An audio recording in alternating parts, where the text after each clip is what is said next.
Welcome back, everybody. We are now on episode 7 of The Bottomless Vault, and my name is Andy Vaccaro. 7. And I am joined, as always, by Jared Susney, my co-host. Hi. Better late than never, Jared. And TGIF, bud. And today we have a special guest. Mike Frantz is joining us on the pod. Michael Motorcycle. It is so good to have you. Nice to join you guys. Welcome. And the reason why we have Mike Frantz on the pod is because of his ongoing success at now. What is it now? It's been a couple months now since he's had this. The Hartford Hydras have held their Hydra Tilt event. I thought it was in April. Was it? I don't know. It seems like it's been a while, but I get maybe a month. Not Andy. I don't know. I got a lot of things going on, but anyway, Mike, welcome to the pod. And let's talk about all things Hydra Tilt, I guess. Okay, I won. The end. Thank you for tuning in, and we'll see you next episode. Andy's lead-ins are just so ponderous, and they don't direct you anywhere, Mike. No, they really don't. Thank you. Let's start by. I mean, Jared brought up a couple of points he wanted to go over, because you actually have never talked to. I don't think there's ever been a podcast about the event. I did put out some round commentary last year, like 6 months later, but other than that, I don't think anybody has really talked about it. So I guess we can talk about that. Well, to be more specific about Annie's absolutely vague intro, Mike won back-to-back Hydra Tilts with bizarre rules and weird decks, and we're here to talk about them because to go back-to-back in any old school event is very, very impressive. It is impressive. Say that. Very impressive. And especially when you're playing maybe some of the weirdest decks I've ever seen and to come in first. So I think maybe Mike. Well, let's start. I mean, let's start last year. So basically the format is. Mike hasn't said a word yet. This is right. I'm setting you up. Mike. I'm setting you up. I don't even know if you remember, but just for the people at home, the Hartford Hydras have an errata on the Rock Hydra that says that instead of 3 red mana, you only have to spend 1 red mana, and I believe that was the only rule last year. Yeah. Is that right? That was it. And it was gentlemen's. Oh, it was monocle, I think. Yep. Right. Yep. So there was no ancestral and no library of Alexandria and no mind twist. Yeah. Right. Monocle's no ancestral plus mind twist library. Yeah. So tell us a little bit about what you played last year. Okay, so last year was the first year for Hydra. So with this weird rule for Hydra, and I think we all like to get in the brew space of what the meta will be, and I think everybody thought that there was going to be red everywhere, so we all prepared for it. So right. I'm usually a red player at heart, so there was no way that I was going to just cast lightning bolts into just a bunch of circle protection reds or anything like that. So it just wasn't going to happen, right? So I wanted to do something a little bit different. And Personal Incarnation is a card that I really like. Oh, so good. Yeah. So then it was, all right, how do I cast that? And it's just all the Moxes just play mono white and 4 Repentant Blacksmiths. Have some circle protection of reds on the board and just cast a lot of dudes. That's all the deck was. I think it was like 20 dudes, 4 Preachers, 4 Sarahs, 2 Personal Incarnations, and a Hand of Justice, just because there was 20 some dudes. I never even cast Hand of Justice. It was kind of a letdown. You had the nice like pyramid or like triangle style deck photo with Hand of Justice up at the top. Yeah. It appealed to That's my pretty sense of long. romance. It was beautiful, the symmetry there. It was so good. Yeah. Did it feel good to like, kind of step out your comfort zone of like your spiky bullshit that you play all the time, and play weird cards? Oh yeah, absolutely. But I really do like combat. Sure. Doing weird combat stuff, or just most old school decks can't handle 20 dudes. I think that was the key to the deck. It ran 4 preachers, and as soon as a preacher would hit the board, Fuck. the opponent immediately has to deal with it. And Right. by the time they deal with that, then Sarah comes, then Personal Incarnation comes, and like they're out of removal at that point. I think that's just the premise of the deck. I had a similar. Well, I think a lot of people were along the same lines that they were thinking Red's going to be very popular, and I had similar. I guess I was going on a higher end, so I did kind of the Eureka thing with personal links. I can't say I had more personal links in my deck than you did, but Yeah. but you had the Maze of Its, so I was like, I don't know, I can't get through. When you say higher end, Andy, you just mean Because that you I didn't wanted play. to I don't think I Eureka played. and it Right. didn't work. No, I didn't play because you had the Savannah Lions, you had Yeah. the Repentant Blacksmiths, I had the. Yeah, he had a curve. Everything. Yeah, tried he to had test he had an was actual there. curve. All I had was just Eureka. 6 drops. Yeah, basically. I mean, that was obviously last year, Mike. Do you remember any other like fun or pivotal matches that maybe made you clench your butt cheeks a little bit in that last one at least? Or because I actually commented on the video that when you played Andy, which I think was round 4, and you just completely destroyed him. It was almost embarrassing. No, it was Because completely I had a embarrassing. better Eureka than he did, right? Yes. Yeah, but I didn't come there not to Eureka, so I was like, Right, we're yeah. gonna do it. Let's do it. So Like I was overly excited in that video. Like you saw my handshake and like cast it. Yeah. jumping And out of his seat. you chose to play Repentant Blacksmith, and Andy chose to play Ivory Guardians. So you can see where the disconnect is there. It's all for the content. So were there any other matches, or like even if like you can't remember them off the top of your head, like what was the final? Round 1, I played against Eureka as well, so I got 2 Eureka matchups. Really? It was amazing. Jesus. The tightest match was I played Lucas in round 5, I believe. So Okay. always going against Lucas is a butt clincher. Yeah. And boss extreme. Yeah. Yep. I don't think there was that much red last year. Oh, at least I didn't go up against too much red. Well, then how the fuck did he win the tournament? Oh yeah, he was just playing Preacher and Sarah. Yeah. There's people didn't. I mean, I think some people did the Hydra thing, but it's not broken. Yeah, it was the fun spicy tables, right? Mm-hmm. That we're doing that. Yeah. So you kind of dominated that year, well deserved. Especially with Personal Incarnation, that was awesome. So 2, 3, I don't remember off the top of my head. It was 2 last year with I pulled the 3rd Personal Incarnation for the Hand of Justice just because it felt spicy. Yeah. That card fucks though, man. Like if you're playing mono white, it's just 6 mana for a 6/6 that like is really a royal pain in the ass to get rid of. And you had some healing salves in your deck too, right? Whether they main or like sideboard. Yeah, it was 2 main. Yeah. So you could recoup enough of that to just pound face with that bastard. Oh man, like, those healing salves are so good. It not only does it just take the air out of your opponent, it saves one of your dudes, but then they're on tilt. They're just like, wait, and it's true. It takes them a full turn to like recreate a plan in their head. Like the thing is like they have to try and remove it. If they don't have like a removal spell for Personal Ink, like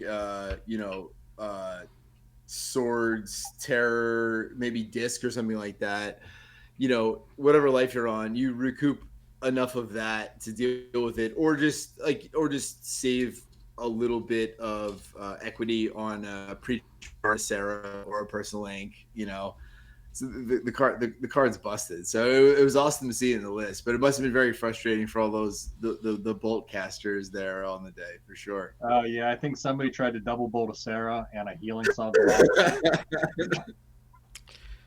Dirty. Amazing. So fast forward to this year. This year's event still had the Rock Hydra errata or change in rules, and but they did Tupac instead, and I don't know, they didn't do monocle, and no, you can use Loa this year, I believe. Yep. But that was the change. What do you have you played Tupac before? This was my first Tupac tournament.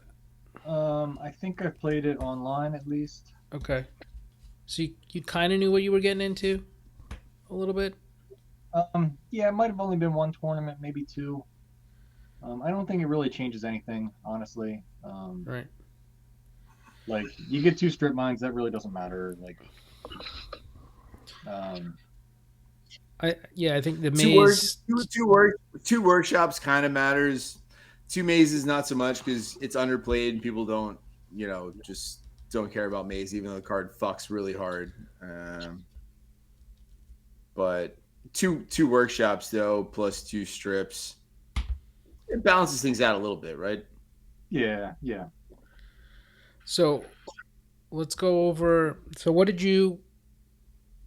Did you just want to play more aggro this year, or you thought that the format was slower, or Andy, not really? What made you decide on green with splash red? Yeah. Oh, so actually, like, I had built a Tupac deck that was just like my white deck from last year. Okay. And then I started driving. And sometimes you just zone out in the drive and you just start thinking about things, right? Life. Yeah.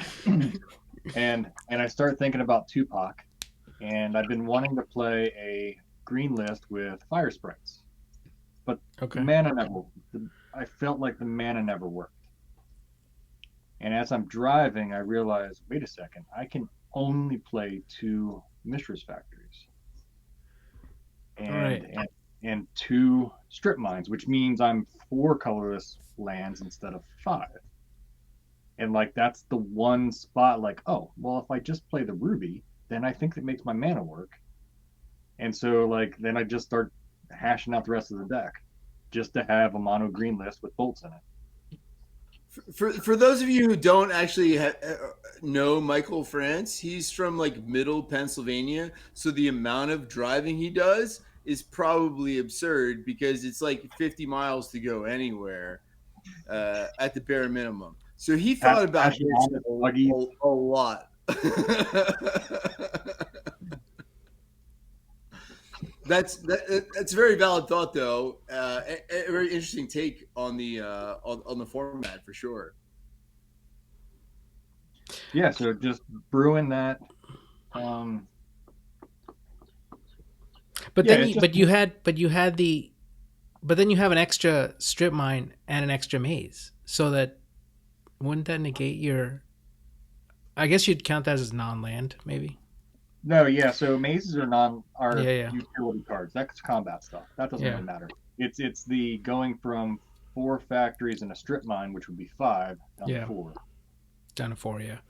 All right. I guess we should actually, for the people who aren't looking at the video right now, we should probably go through the deck real quick. So you're playing 4 Llanowar elves, 2 elves of deep shadow, 4 sprites. Oh, change that. You have more than 4 sprites. 4 fire sprites. Oh my god. Is that 4 scavenger folk? Oh my god. 2 Andy, pixies. This is why I do this. Just let me do it. Okay, go. It's too late now. 2 pixies, 4 script sprites. I believe, I don't know, what is this Kermit altar you have? Is that an ice storm? Yeah, that's an ice storm. Okay, so 4 ice storms, 2 Cydia bottles, 4 giant growths, 3 crumbles, a regrowth, emerald ruby, 4 bolts, and then, like you said, 2 strips, 2 maze, 2 factories, 4 Pendelhaven, and 4 tigers, and the rest forest. 2 Cydia bottles? And a chaos orb. And the chaos orb. Sorry. And the chaos orb. Ugh. You're never doing that again. Let me know the next time you're gonna do a deck list and just tell me to do it. That's that was fine. embarrassing. Sorry, Mike. So a couple questions. So I love sitting. how you guys argue like an old married couple. Yeah, pretty much. Yeah, but I'm used to it. That's exactly what we are. How did the City in the Bottles? Were you sideboarding those out all day, or No, they were pretty good? Two of my matches I won because of City in the Bottles. Nice. I know. France, you main the fuck out of City in a Bottle frequently though, right? Because like you don't typically play Arabian creatures, and you want to stuff everybody who does. Am I wrong? I do even dabble in with ATOG with bottles too. So okay, all right. So it's in your wheelhouse, but it's good. Let's face it. Everyone wants to jam like Dibs and Ernie's, whatever the fuck. So, but I've also gotten bottles, shoved down my throat too. Like it's the hell of a card. Yeah. What made you land on the fucking fire sprites though? I understand the evasion plus maybe like mana, but like the cost is like on curve like terrible. But I guess if you look at the rest of the deck, like they're kind of like middle top of your curve, so it's like acceptable, right? Yeah, it's like your typical mono green or DFB green where you're just trying to cast your dudes, you're trying to cast your ramp. The idea is you want to cast Ice Storm on turn 2. So that's either with the help of one of the 6 elves, the Moxen, and you're able to land 2 land or whatever. So turn 2 you can fire off an Ice Storm. Sure. Sometimes those are slugs. Slugs are great on turn 2 as well. The evasion part, you're absolutely right. A lot of people will play the Emerald Dragonfly because it can get first strike if you giant growth it, but there's never green mana available. Nobody's ever done that to kill a Sarah. I'm sorry. It may have happened once, but you're right. It doesn't happen. Yeah, it's a very corner case. So, being able to make some red mana, like for this deck, your red mana isn't. Those lightning bolts are almost kind of replacing hurricanes. Like in a green deck, your hurricanes are trying to replace or are trying to finish the game, trying to give you that extra reach. Yeah, absolutely. Yeah, so you don't have to attack with your fire sprites if you're going to finish the game with a bolt. Right.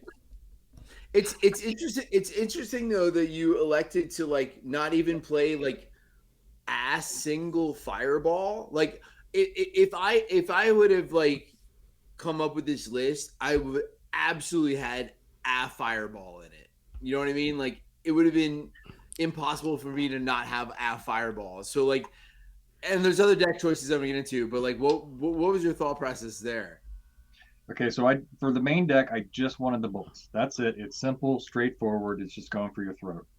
I had forgotten to add my red sideboard cards when I built it as soon as I got them. Oh, okay. Okay. There should have been a disintegrate and 2 artifact blasts. Okay. Artifact blasts are to destroy trikes. Sure. I mean, I don't think it's terribly wrong. I was about to argue your side, not knowing that, because I mean, you're only running 20 mana sources. Well, you have the elves, but it's not like Fireball is going to be huge. You don't want to be tapping those elves for mana if you can attack with a giant growth elf. So I'm just saying historically, like Mike was just saying, if you look at decks like this, it does have some kind of potential finisher / sweeper in the form of Hurricane, Earthquake, or Fireball. So like to not be tempted at all by the X-Spell, very impressive. I feel like it's just like a thing I always want to have as a safety net, and you just issued it completely. I think that's more of a when you're playing a fully powered deck that you're able to tutor for things. Yeah, that's fair. It's a toolbox item, right? So. Yeah, but with all the, I mean, I guess like fire sprites aren't technically a mana dork because they're like net 0 mana. Yeah, they're just you cast red. But like still, I mean, you get you get six elves, so like you get a little bit of purchase plus the 2 mocks. I don't know. Listen, I'm over it. You didn't play fucking Fireball. I get it. I think the best thing, especially when in our match, is the ice storms. The ice storms are so relevant. You mentioned at the turn 2 ice storm, but even a turn 3 or turn 4, just to get that tempo going, brutal. I remember the first game, and spoiler, I had an abyss in my opening hand, and I just couldn't get there. I was like, yo, this guy keeps killing my land. I'm like 1 away. It would like shift this side. And before I knew it, it was game over. But well, you're always going to beat Andy, Mike. Obviously. Yeah, I mean, yeah. He just, he's not happy. Trying to cast something that costs 9 mana or 10 mana or whatever the hell he's doing, right? Yeah. 13 mana. I'm just saying the Ice Storm was pretty relevant. I'm sure it was relevant in some of your other matches. But if you can recall, how did your day go otherwise in terms of like matchups? If you can recall any of them? He won I actually, because the pairings are posted, I wrote them down real quick. I fucking love this guy so much. He's so well prepared. It's ridiculous. Well, he had a lot of time. So shut the fuck up, Andy. No, to briefly touch on the Ice Storm thing.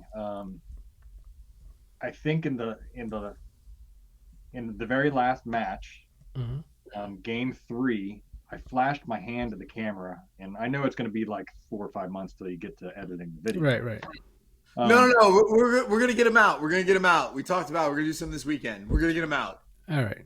We're gonna get this out first. Tell us what happened. Then those will come out. Well, I'll start my day off, and then we'll get to there.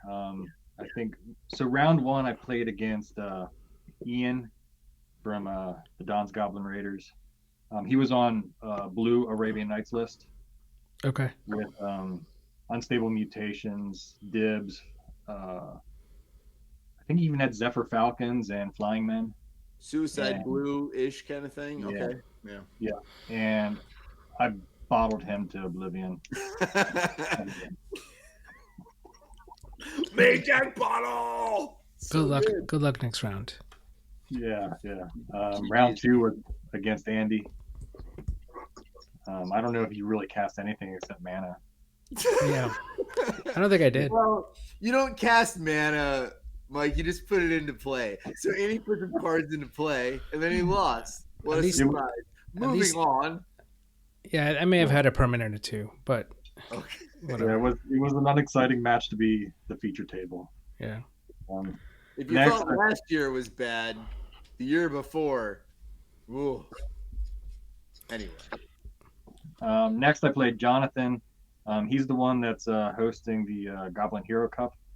Yes. This week. Mm-hmm. Oh, John Lai, yeah. Yeah. And he was on a mono green list. He was splashing black for Daralore, I think a terror. He was playing Ernie's. It was a long, grindy game. I think he won 1, I won 1, and then the very last game, it just came to who had the best lands, and I had all the utility lands, and that's what won the game. John's been humping that deck for a while now, so he knows how to play it. I like John a lot, but I'm really glad that he lost to you. I hope he listens to this because he told me he enjoys our podcast. Yeah, it was an awesome match. He's a great dude. Yeah. It just 2 good Magic players playing a deck that you're familiar with. It was a good match. Let's see. I played Eric alone. Round 4. Oh God, Jesus, Eric. Oh, what the hell was he playing? What do you think he was playing? He was playing blue. Yeah, he was playing like a blue-red dib list. Oh, really? Not Stacy's. Yeah. Okay. He bottled, or I bottled him pretty good, and then he took out his main deck Blood Moons because he thought they did nothing against me. What? Like, did you not play any of your penalty? I think game 1 I showed a lot of basics, and then game 2 it was just Then he felt bad. Yeah. Yeah, like Blood Moon is. I mean, it's not a blowout for you, but it's not great, right? So that's funny. Yeah. It's not great. Next, I played round 5. I played against Ben Katz. He was on this awesome mono black nightmare list with Singer. I heard about this. Yeah. Yeah, and in round 5, him and I are both undefeated, and just like either one of us like going all the way with the decks we were playing would have been awesome. In order for you to qualify something as a nightmare list, like what the hell other cards are in this deck, like other than swamps? I talked to him afterwards. I think it was just mono black, but he splashed in a couple nightmares. Was he doing like 4? Was he doing like 4 Royal Assassins? No. It wasn't that crazy. It was like Singers. I think it was 3 nightmares. Okay. I know he boarded in his one of Pestilence that he was able to. Ooh. In game 2, he cast. And then 5-for-1 me with 1 black mana. That was great. You're like, okay, well. Who plays mono black, why do you not play 1 main deck Pestilence and at least 1 in the sideboard just to wipe the asses of all of these motherfuckers that can win with fucking green 1/1s? Stop doing it. Well, I think it's only good against green, really. Although or control, but play Pestilence because you just play Drain Life. It's so good. I think he did play Drain Life. I'm not sure how many he had in the main deck, but Cat's a fellow Old Order guy. Did you taunt the shit out of him after that match? Because I feel like he probably deserved it. Yeah, he was pretty upset when he lost in game 3 because he just about had that game too. I love that so much.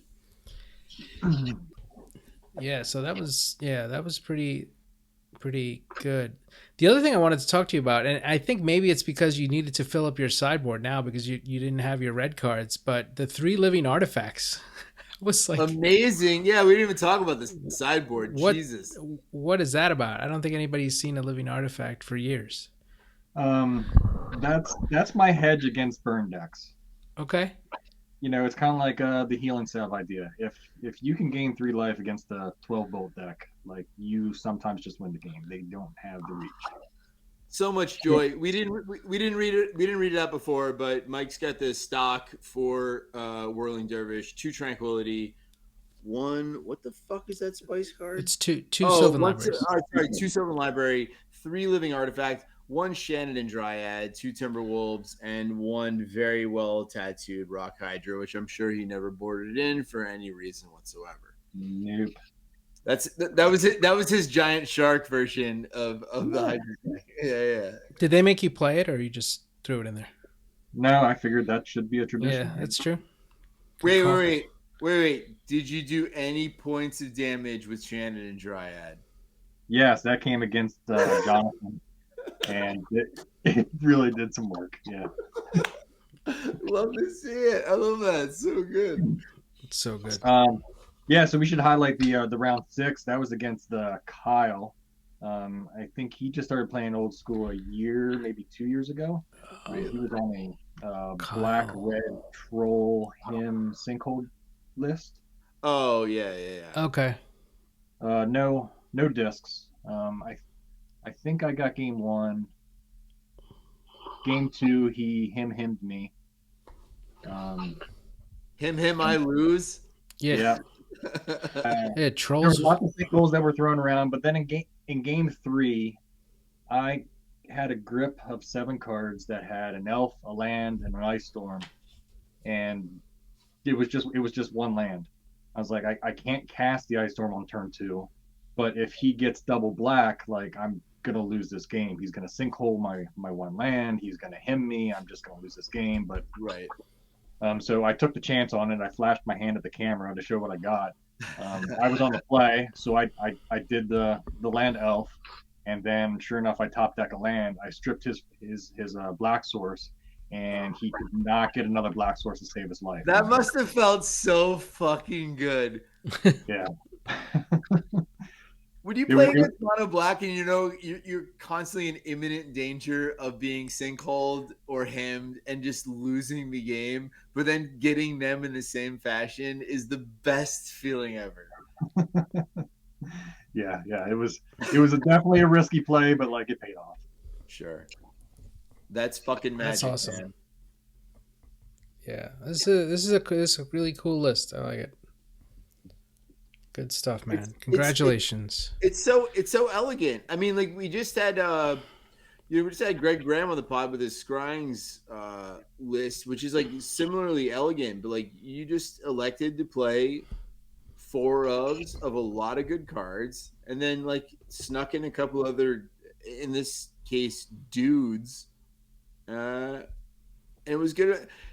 You would not, if I'll say this, if you gave anyone who played old school all of the deck lists for this event and asked them which one won, they would not fucking pick yours. I guarantee that. But you won, and that's very impressive. Sometimes the variance hits the right way. That's what you need in old school. Yeah, and it's growing. I think they got like 60 something people this year, correct? Right, something along those lines. I think it was 72 for. Or 72, yeah. And well, shit, how many Sisters of the Flame were there? It must have been like at least a quarter of the event, for God's sakes. we're usually like 20% of the piece. I would probably say like 12. It's pretty good. That's not bad. The event itself was cool. Friday night was awesome. Friday night was awesome. It was a trivia, and they broke it up into teams. I guess teams of 3, and we didn't do so hot. But how did you guys do? Did you win, or who won? I forget who won. I forget who won too. The trivia. What was some of the content of the trivia? Well, I sent you. I sent you a picture of some of the.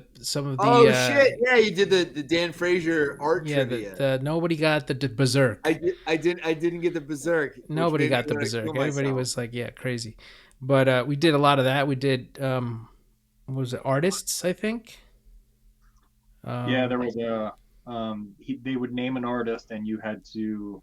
Like you send one team member up in like a semicircle, okay, and then they would say, "All right, I'm going to name an artist, and you're going to name cards."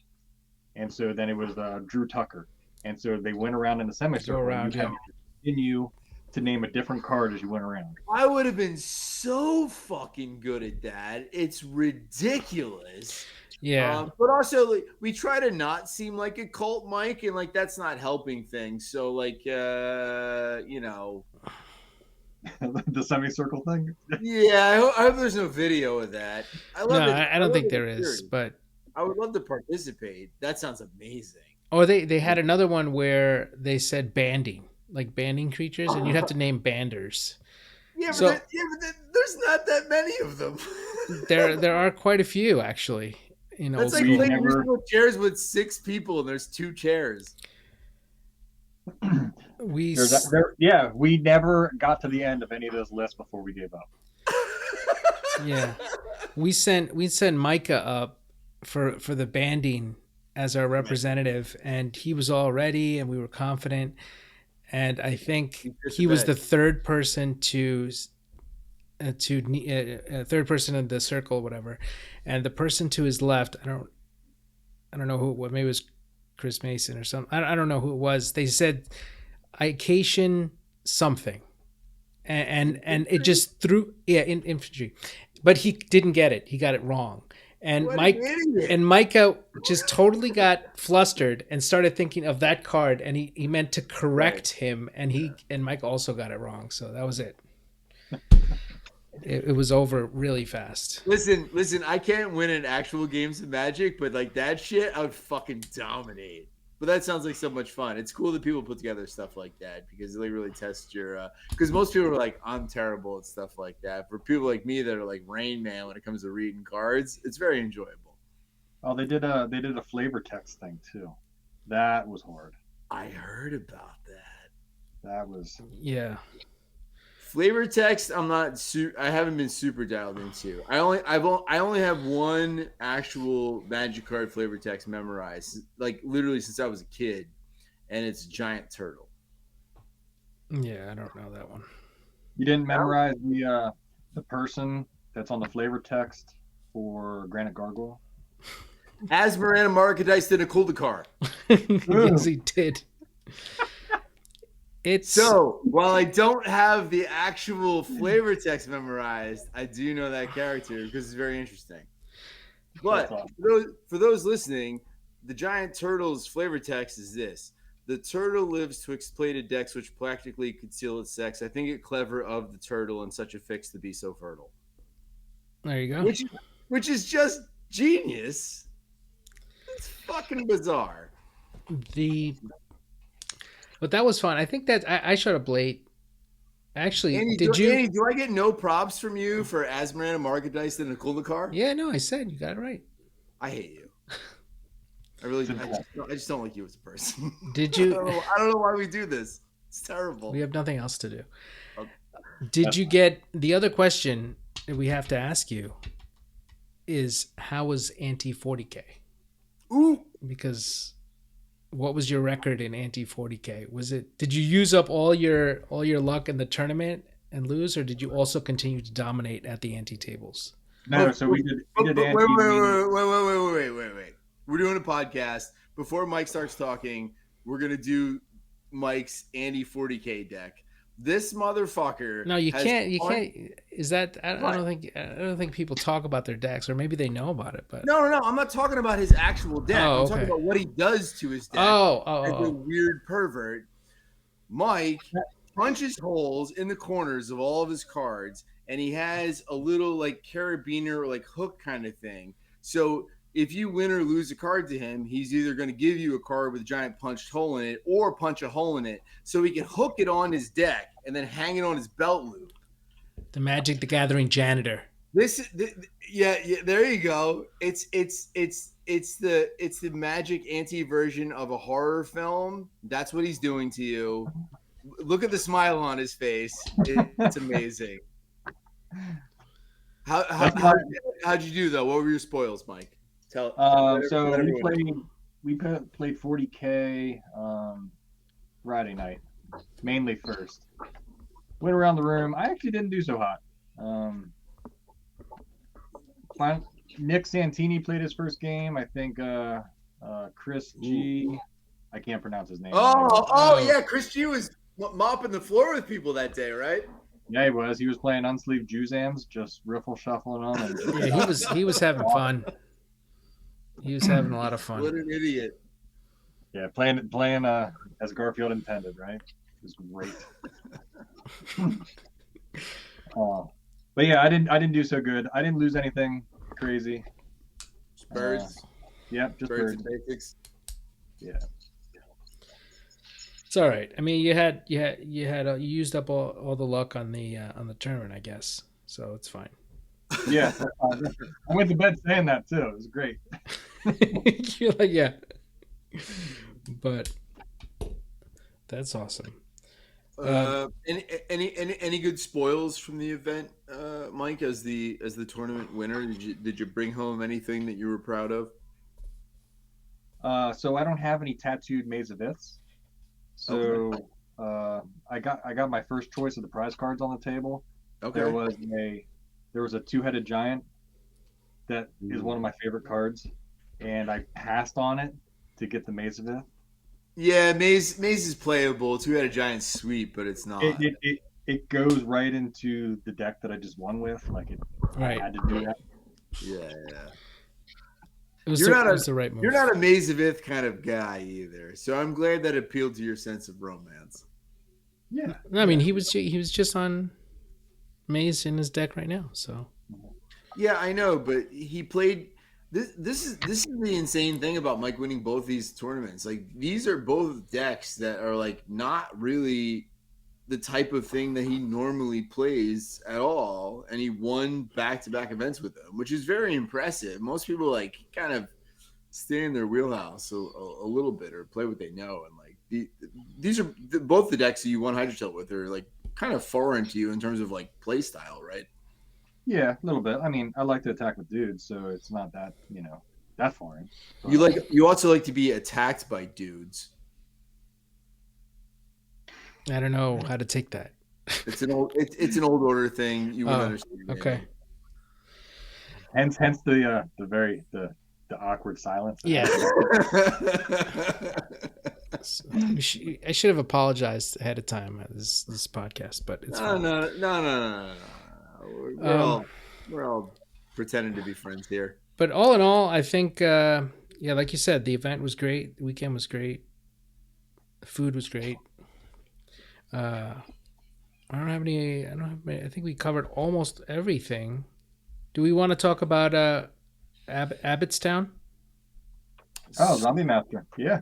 As we all know, Mr. Michael Frantz is an S-tier event organizer, and he has an event organized for the end of June in a town that no one's ever heard of, which is some distance from Philadelphia, which is probably how far is it from Philly? 40 minutes? Like 2.5 hours. From Philadelphia? Yeah. Really? I feel like it was 2.5 hours door to door for me. All right. Maybe it's 2 hours. It all depends on how you get there. It's in the middle of fucking nowhere, but don't let that discern you, because like he's got a sweet event planned, and tell us about it. He's gonna talk about it now.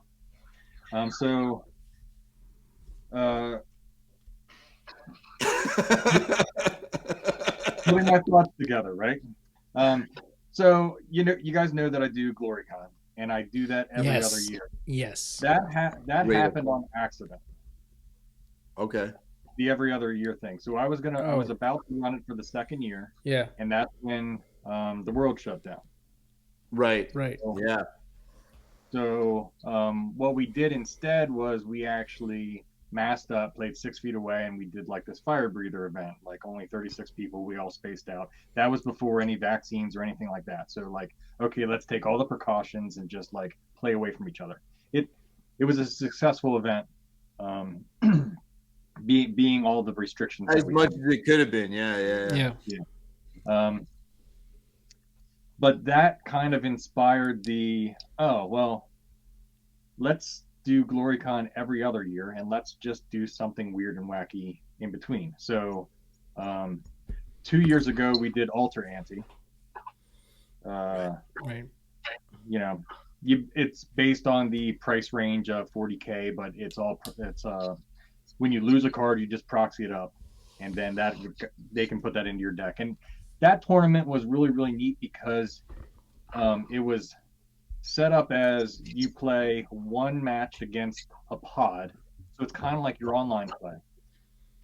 But you can go around the room and you can just pick up all your games that you want, and you can pick up extra games, as many as you can in the amount of time. Mm-hmm. So the tournament organizer didn't have to do anything. He gave you your list of dudes, and then everybody went out and played. Yeah, just go play Magic. Yeah, that's awesome. Yep. And then you get back with your pod at the end of the thing, and then as a tournament organizer, I'd just raise my hand and be like, all right, you guys tell me who won, and then the pods figure it out. It was easy. But anyway, so this is the off year for GloryCon, and I stumbled into being able to get this special venue. This venue is a private country club, friend of a friend, to get into the place. And the reason I wanted to do this is because it has a dress code. This is literally the only reason I want nerds to dress up. That's it. So we're jumping through all the hoops and trying to figure out exactly what it's going to be, but it's a private country club. It's in the middle of nowhere, so and it has a golf course there. Right. So Friday, everybody has the option to play 18 rounds, 18 holes. They have the option to purchase the dinner. That's there at the venue because, again, middle of nowhere. So we want to try to have everything in-house. And then the staff will be there till midnight both nights. On Friday night, after the dinner, we're going to do a cube draft. If you go to the Old Order website and you look at the the announcement for Zombie Master, there's actually a link for the cube, so you can actually prepare for the cube and all what's in it.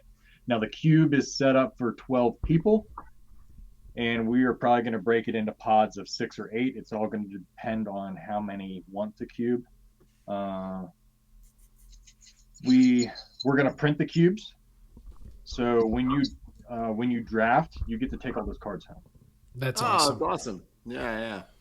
I did not know that the cube was actually up for preview, which is good to have. Andy Blaufarb went and made this cube at Old Order Cabin last year. He actually printed it out. We gave it through a good test run. I think he maybe tweaked a couple things, but not too many. It actually played out pretty well. Did all the things he wanted to. It's basically a old frame cube with some of the additional Triome mana fixing lands. So you can have a little bit better mana for like the Homelands ones, or like Ikoria. No, it looks like they have Flooded Strand, Hallowed Fountain, Polluted Delta, stuff like that. Yeah, not the Homelands. Fetch lands? Yeah, it's got fetches. Oh, fetches. Okay. I think it does. We pay no credence. We pay no credence to Farb here. By the way, we all acknowledge that he's a giant dirtbag, and we don't want to speak well of him on this podcast. I just want to be clear. But I'm going to speak good of him. So it looks like all the Farb's going to appreciate that I said that, but I love that man. But yeah, so his name's actually Domino. Old Order joke. This is interesting. Oh yeah, this looks like a really fun cube. It's kind of cool because like not everyone is good at limited, and like people like don't want to play cube because they're not good at limited, right? So like to have advanced knowledge of it at least gives you a chance, right? Like, oh, I can draft this instead of just getting the packs and be like, I don't know what the fuck to do with this. So that's really cool. Yeah. So like there are things like vault keys in there. You know, you could do that. But again, if you're only drafting with 8 people, and the cube is built for 12, you may not see some of those 2-card combos. Right. Yeah. But you may not see that as packs pass around the table anyway. So right. Yeah. It's still like adds a little bit of like looseness to it where you're maybe not going to see like the best decks in like whatever archetypes, right? Because there's cards that they're just not going to be in those pods, right? So like you're gonna have to pick some suboptimal cards and probably put them in your deck. Yeah.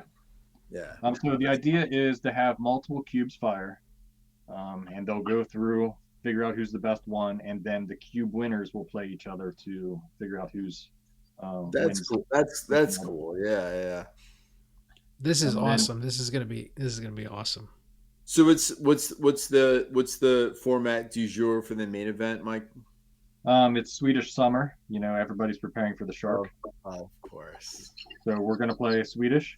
So on Saturday we are going to have TOA, Tales of Adventure. There is vending. We're gonna have Ken Meyer Jr. Shout out Mike Caffrey, guy's the man. Yep. Buy cards from that dude. And then we're also gonna have Brian Wackowitz.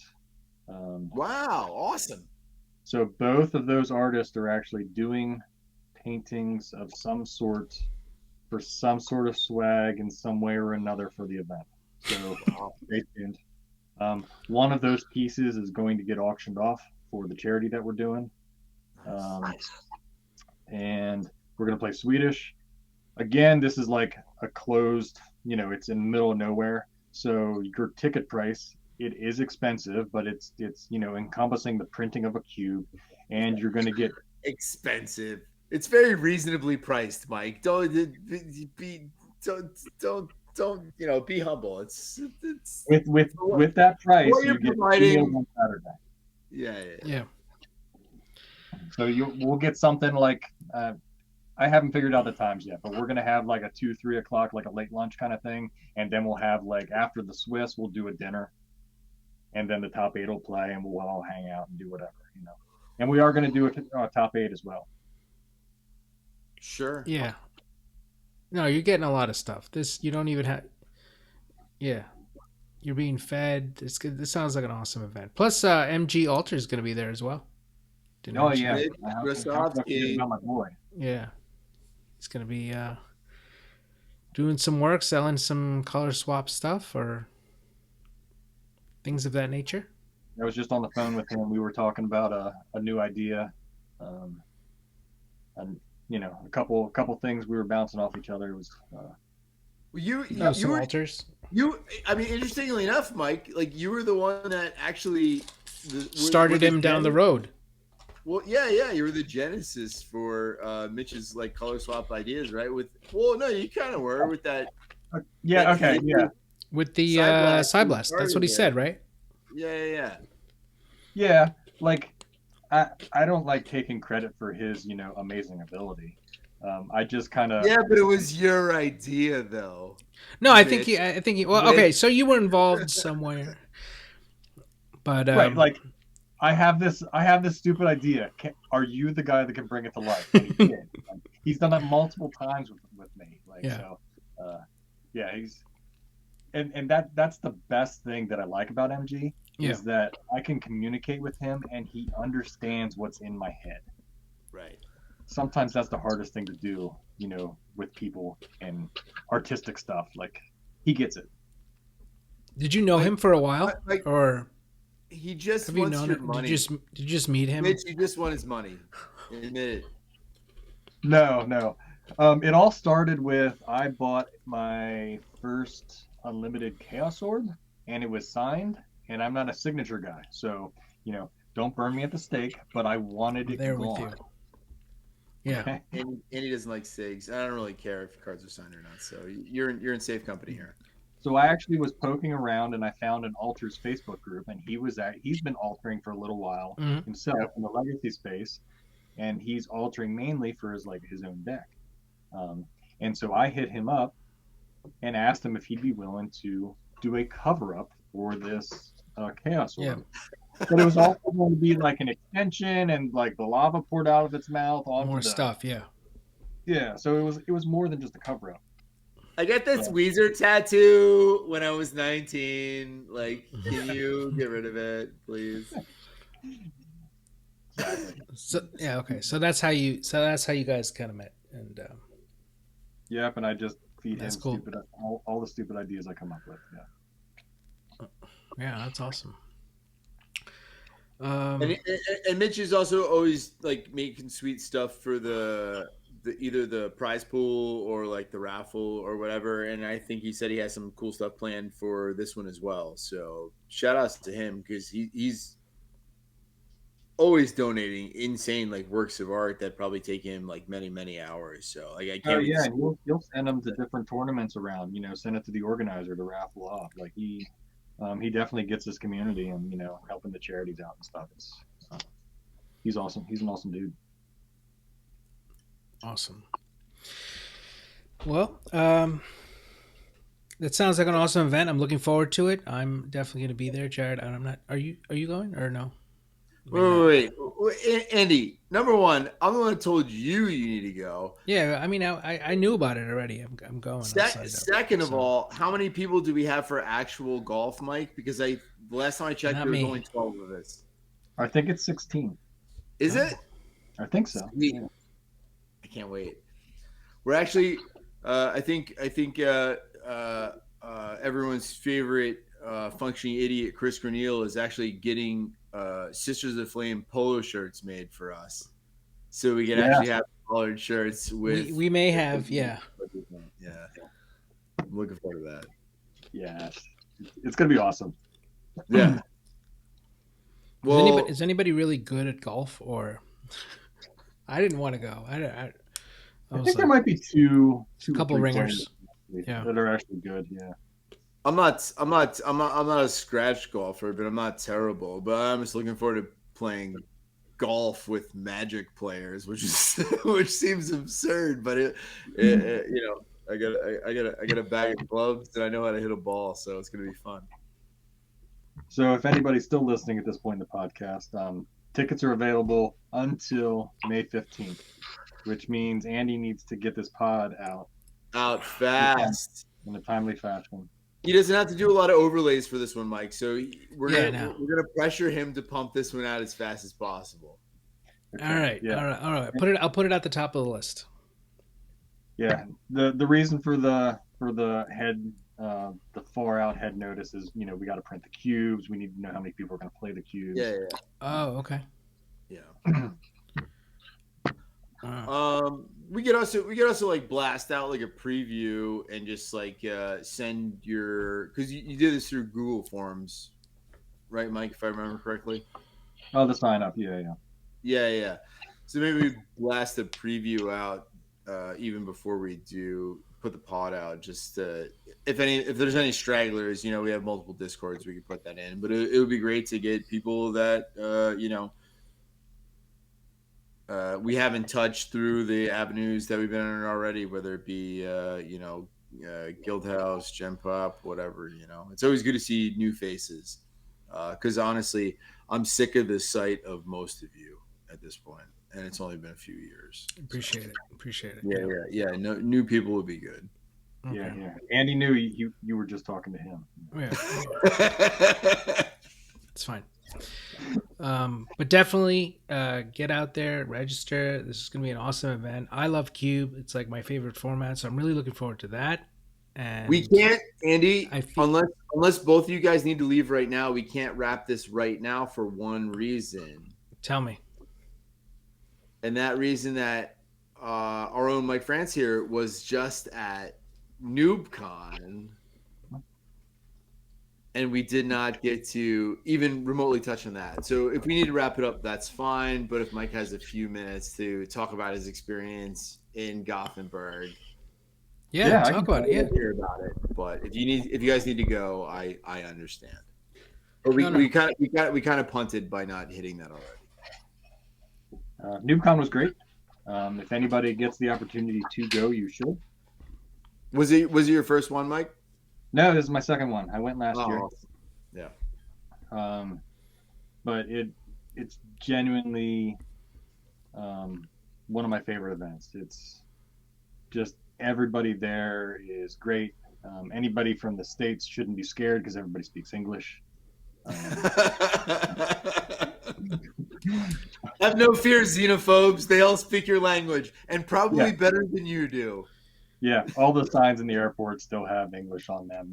It's fine. Everything's fine. Your travel is easy.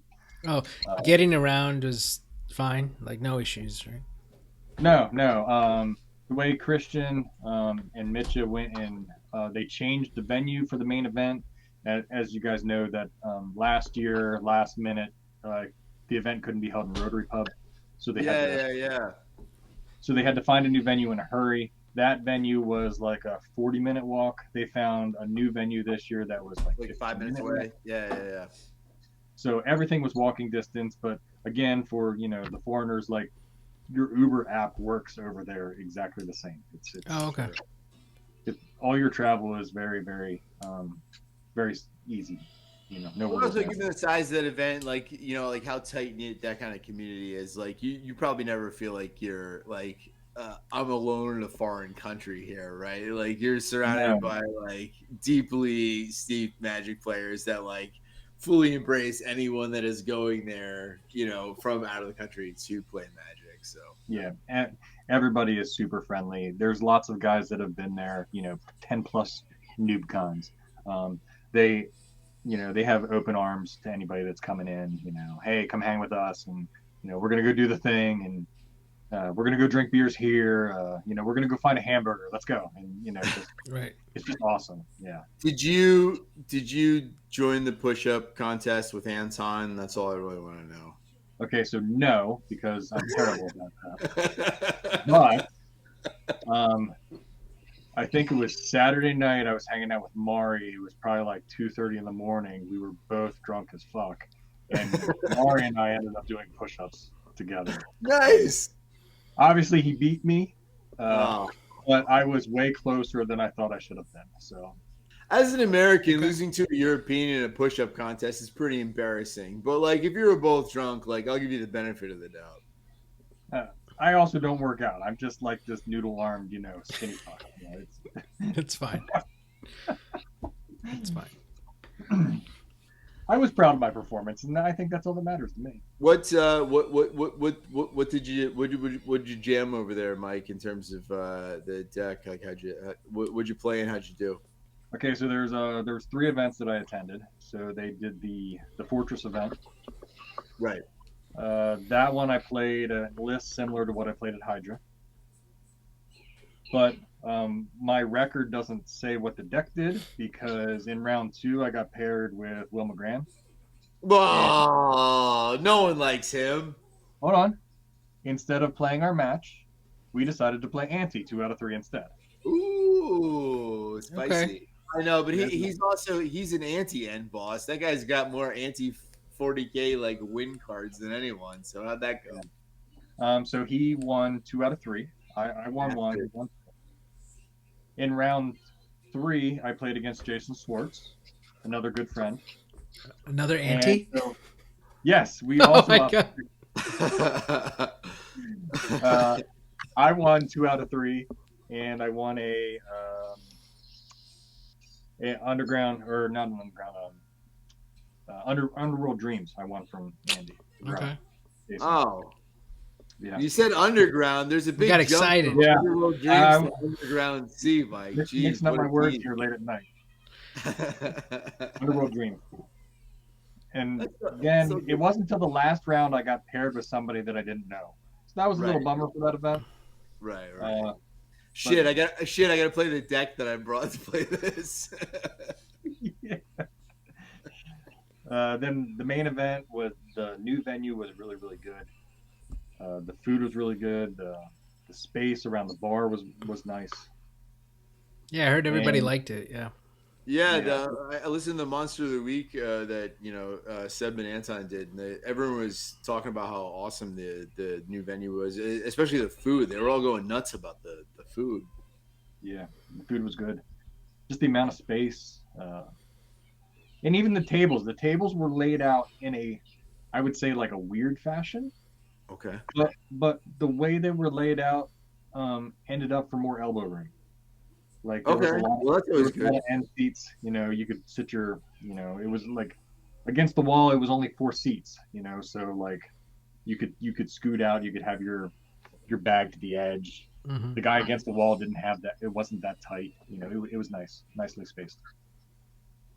I will say Magic events, like I've not been to LobsterCon, I never will be, but like having a little bit of elbow room and like having a luxurious space to play, it does take a little bit of the like the tenuous or like anxiety, if you will, nature that some people might have. You just like have a little bit of room to breathe. So that's really cool. Yeah, if only they made like tables that were like 9 feet long instead of 8 feet long or something like that. Extra space. Yeah, 3 inches for your deck box and your beer. Like it's that one little when your play mat overlaps just this much to your opponent. The guy next to you with the table you're not playing with, or the guy across from you. It's like this. It just it's nice to have a little room to breathe. See, when I show up with no playmat, I'm doing a community service, so it's like. So then your play space is. My play space is like a tight little. Yeah, but that's awesome. Yeah, I gotta get out there for NewCon at some point, but sounds like fun. Definitely. Absolutely. How'd you wind up doing like overall in the main event, like Swedish? The main event, I was 5-3. I was playing an ATOG list. Mm-hmm. I got the crappier end of variance this time around. I got paired with Mano. I think I cast 8. Oh God! And I hardly drew ATOG at all. That was a frustrating part. Oh, that sucks. Is what it is. But still, 5-3. It's respectable in a 150. Really good. Yeah, I mean, like you're playing with someone like the oldest like old school players in the world, so I mean that's more than respectable for your second time there. Like that's a great showing. Did you have dreams or illusions that you might get a shark on the day, or did you feel like based on your results like early on that like this is not going to happen? Or Last year I went 6-2. I got 11th place. look at this guy. It was a good run last time. Like a lot of luck was in that last one. Yeah, you gotta have luck. You gotta have luck, yeah. Okay, so funny story about the last one. In round one, I had my life total on a pad, and I'm writing it down. Mm-hmm. Okay, and then it went to game 3, and I looked at the life pad, and I looked at the board state, and I was like, oh, I can attack with ATOG, and I get sack on my artifacts. It'll deal 17, and I win the game. This is awesome. So I go and I do it. It was the life total from the game before. The guy was at 3. For those of you who are not watching the video of this, which is probably none of you, Mike is actually holding a pen right now. So he's really like reenacting this. Wait, so let me get this straight. Your opponent was only at 3 and you thought he was at 18? No, I thought he was at 17, and I attacked for lethal with an ATOG to deal 17. Yeah. But I didn't reset my life pad. So he was actually at 20. Oh. So after the attack, he was at 3. Oh yeah, God. So like I looked exactly like Andy is, just like hanging his head. What did I? Yeah. Did you lose? Did you lose on the subsequent turn? I mean, and then, you had like no permanence. You were like draw bolt, draw bolt, draw bolt, draw bolt, draw bolt. Right, that's all I had to do. Like 3 turns later, I draw a bolt and I win. So it was so lucky that day. Like I on purpose did it 3 more times. The same thing. You're like, I'll just. Yeah, the coast is clear for this TOG. I'm just going to get in, and I'm going to draw the bolt. And so, like, just... Have faith in the deck. Yeah. Should you maybe not play TOG anymore, Mike? No, don't say Don't say that. Don't say that. Don't ever say that. TOG is the reason I'm here. Like that was my favorite card. Yeah. I mean, 6-2 and 5-3 in the most prestigious like Swedish event in the actual entire world is fucking amazing. So like, congrats on that. I mean, like, variance and luck are very much playing into that, especially considering like, Jesus Christ, I was watching at least the last half of the stream and like, it was just deck mirrors, which is like. Yeah, that's kind of hard to watch. Yeah, that's one of the reasons I play ATOG. It's one of the the anti deck. So you actually popped up on the stream when McGran was playing Fluffy, which I was like, sweet. Well, in terms of all deck mirrors, like McGran versus Fluffy is probably one of the best deck mirrors you could possibly watch. And you were in the background when Emily and Gordon were commentating, and I said, "Can someone please get Frantz out of the background because he's turning me on too much?" And I was really hoping Gordon was going to read that comment, but he didn't. the screen was a little small. I think Mikatai was sitting next to me. Yeah. And he's like, he at least pointed out a comment that Don had made while I was sitting there. Okay. It was very noisy around that area. Yeah. Oh, dude, it sounded like an animal house there. It was amazing. It was kind of a shame it degenerated a little bit later. Like people started playing the like the old gamma or like test card like things, and like no one had any idea what was going on. Oh, that's when I tuned out. Yeah. The stream kind of degenerated a little bit. I'm sure all of you guys were having a blast, but for those of us back stateside that were trying to watch, we're like, what the fuck is going on? No one wants to see this. All right, but it was just going to be a deck mirror anyway, so you didn't want to see that. Yeah. Well, we're glad you made it.